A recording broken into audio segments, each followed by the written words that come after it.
Y siento que el otro que tiene es el de la charla entre grupo de amigos. Y yo creo, ¿y por qué consume la gente eso? Y yo creo que eso viene de los programas de radio matutinos. Sí. ¿Sí o no? Que eso viene el mismo formato. Y es Sí. esa, que a mí me gustaba mucho, es de camino al trabajo, que pusieran el taxi en la buseta o en los audífonos, uno poner eso que era en Radioactiva, era el gallo, ¿cierto? En su momento fue, En yo me acuerdo que me Veracruz. llamaban en la tele, Ah, en la tele, sí. pero no me acuerdo si se llamaba la tele, era Martín de Francisco y Santiago, o era el siguiente programa en radio, creo que era que se llamaba. Aquí era el huevo El matutino. huevo matutino, el gallo. ¿Cierto? Entonces sentarse a oír con mucho elemento de comedia, Ujú. que creo que eso es lo que hacen los podcasts más exitosos ahorita, se están como colgando mucho de la comedia, me parece a mí. Sí, no, y hay una tendencia amplia a la comedia desde todos los puntos de vista, y casi todas las personas que se sientan a hacer podcast lo hacen desde ahí. Ajá. Desde es que somos chistosos, esto le puede gustar a alguien, ¿cierto? Pero vuelvo a lo mismo, ¿cierto? La gente cree que cuando lanza 2 capítulos, porque vos sos charro con tus amigos, a los 2 capítulos ya vas a tener 10.000 seguidores. Y no entienden que muchas veces los podcasters que hacen programas chistosos no tuvieron 10.000 seguidores a los dos primeros capítulos, ¿cierto? Le pasa a uno en 1.000.000. Hay un caso muy particular que sucedió en estos días, no sé si vos has visto a Bowie, que es una pelada que entrevista pues artistas en general, pero más que todo artistas de hip hop, que entrevistó a Drake en estos días, Okay. pero ella tiene como su medio personaje como de medio, o que es como medio hostil, ella no se ríe, ¿no la vio? No. Que le decía que me caerías a mí. Es que sí, le haría eso. No, entonces ya no estoy. Entonces toda la gente como que de lo incómoda que es la entrevista, la mira y la vieja hizo 5 capítulos y hoy en día está de las mejores pagas, de las podcasters mejores pagas y se le abrió el mundo para hacer, Pero para creo, hacer podcast con Taiga, y es súper loco. es muy teso eso, pero también es como el tipo de contactos que vos tenés Total. y el tipo de lugares en el que habitas, ¿cierto? ¿Por qué? Porque pues una cosa es iniciar un podcast en Los Ángeles y otra cosa es iniciar un podcast en San Juan de Chucurí, Total. ¿cierto? Porque es muy compleja la vuelta y creo que hay que planear muy bien y pensar muy bien qué quiero decir, cómo lo quiero decir y por qué lo quiero decir desde la conceptualización del podcast, que es una cosa que está pasando hoy en día. La gente se sienta a conceptualizar el podcast. ¿De qué habla este podcast? ¿Cómo se construye este podcast? ¿Quiénes pueden venir a este podcast? ¿Cierto? Y a partir de ahí se suelta. Y a partir de ahí se empieza a pensar a quiénes pueden ser invitados a mi podcast, quiénes pueden ser personas que hablen en mi podcast.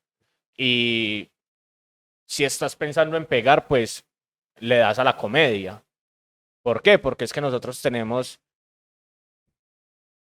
unas referencias de comedia muy amplias en el contenido, en TikTok, en Instagram, en Facebook. Entonces, me voy a la comedia. En YouTube, los YouTubers Lo que también. alguna vez hablamos, que miren lo que pasó con la novela colombiana de volverse un drama, Ajá. a que toda comedia obligatoriamente tiene que ser, perdón, toda novela tiene que tener comedia. Sí. Y la única manera en que ya nosotros cuando volvimos a la novela colombiana, que eso fue un Dramática. capítulo, le recomiendo el capítulo de ¿cómo es? La novela colombiana es el sitcom, ¿cómo era Sí. el título? Algo así, por ahí tiene que Sí. verse. Y mire que cuando ya nos volvimos, nos acostumbramos a que todo fuera, sobre todo el auge de la comedia que hay hoy en día en Colombia, ¿cierto? Sí, pero sabes que el auge de la comedia que hay hoy en Colombia no viene del podcast.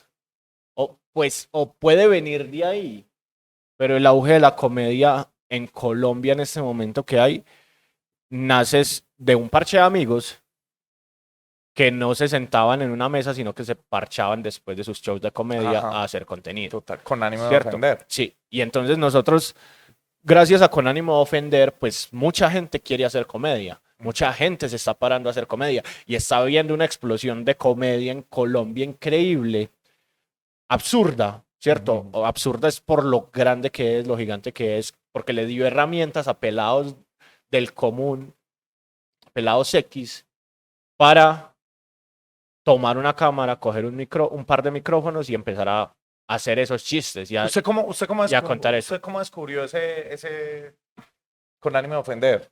A mí, con ánimo de ofender, me apareció un día en el feed. Yo pienso Y que el éxito... iba como en el número 5. Sí, Sí. no, a mí sí me apareció más adelante y yo creo que me los encontré por controversia. Ellos hubo un momento que se agarraron con los de 5 minuticos más, que era el parche de sí. Quevedo, Liz Pereira, etcétera, etcétera. Y yo supe que hubo ahí y yo, ¿qué fue lo que pasó? Fue simplemente un chiste que hicieron ahí. Sí, y ahí entonces ya le empezaron a dar la guerra y yo realmente fue la manera en que, y yo, ¿quiénes son estos pelados que se atreven a darle? Y cuando empecé a buscar el chiste, me encontré con eso, que era una conversación casual, que yo creo que mucha gente se empatizó con eso, que decía, esos son como mis amigos y yo cuando nos sentamos a echar cuentos. Sí, ¿cierto? la vuelta es que ¿qué pasa con ánimo de ofender? Que al fin y al cabo son personas que trabajan en eso, trabajan haciendo comedia. Entonces para ellos era más fácil encontrar el chiste. Cosas que a veces no pasan en el formato de amigos que se reúnen a decir, hey, somos chistosos, vamos a hacer un podcast, y hacen un podcast de 1 hora y son chistosos 5 minutos.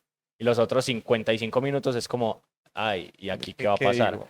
¿Cierto? No, y mucho de ese humor viene de lo que hablábamos ahorita, de que es el humor interno. Cuando usted tiene un grupo de amigos y cuando usted echa un chiste interno, que todos entiendan dentro del parche, pues la gente de afuera no lo entiende. Y la única manera de entenderlo es si usted se ve varios capítulos y empieza, ok, es que él siempre hacía así. Es que este es el que llega tarde. Es que este es el... eso es muy jodido. Es muy complejo, pero entonces, ¿qué pasó con ánimo de vender? Pues nos entrega esa explosión de comedia y hay que agradecerla, ¿cierto? Sobre todo porque hizo una democratización de la comedia de stand-up, ¿cierto? ¿Por qué? Porque es que en Colombia es muy particular porque las cosas siempre llegan primero por los ricos y después se popularizan, ¿cierto? ¿Cómo así? Pues es que nosotros, el stand-up comedy de nosotros era Andrés López. Andrés López, y Andrés López es un pelado bien, que vivió stand-up comedy en Estados Unidos y se lo trajo para acá. Y dijo, bueno, yo puedo hacer eso. Pero el man era cuentero, entonces ya lleva 10 años haciendo cuentería. Lo que mismo, también hacia eso vamos, Andrés López también hacía ese programa de La Mega y Pido la Parola. ¿Usted se acuerda de Pido la Parola? Programa, creo que era los sábados a mediodía. Sí. Y era tenía sketch, tenía cuento de la música, era un programa de radio en televisión, moviendo los formatos. Sí, pero entonces a lo que voy es, siempre llega desde los grandes medios. Y esa es la manera en la que está, y en Colombia lo que pasa en muchos casos es que y está pasando con los podcasts, llegan por los grandes medios porque los grandes medios los imponen, ¿cierto? Porque los podcasters, llamémoslo así, que vienen de abajo como muchos podcasters en el resto del mundo, no están, ¿cierto?